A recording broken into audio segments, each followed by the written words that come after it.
दुबईमध्ये अडकलेल्या उमरग्यातील 4 नागरिकांशी आमदार प्रवीण स्वामी यांनी संवाद साधला। प्रशासन लवकरच सर्वांना भारतात घेऊन येईल अशी माहिती सुद्धा त्यांनी दिलेली आहे।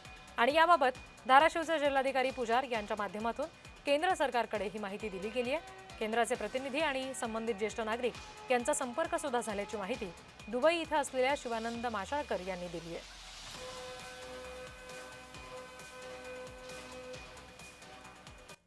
इराक युद्धजन्य परिस्थितीमध्ये भारतीय नागरिक काही त्या भागामध्ये अडकल्याची माहिती मिळते आहे। आमच्या उमरगा शहरातील 4 ज्येष्ठ नागरिक शिवानंद माशाळकर, शिवानंद दळगडे हे सपत्नीक त्या ठिकाणी फिरायला गेले होते आणि ते या परिस्थितीमुळे तिथेच अडकून आहेत। मी धाराशिव जिल्ह्याचे सन्माननीय जिल्हाधिकारी महोदय कीर्तिकिरण पुजार यांच्याशी बातचीत करून केंद्र सरकारच्या प्रतिनिधींशी त्यांचं बोलणं करून दिलेलं आहे।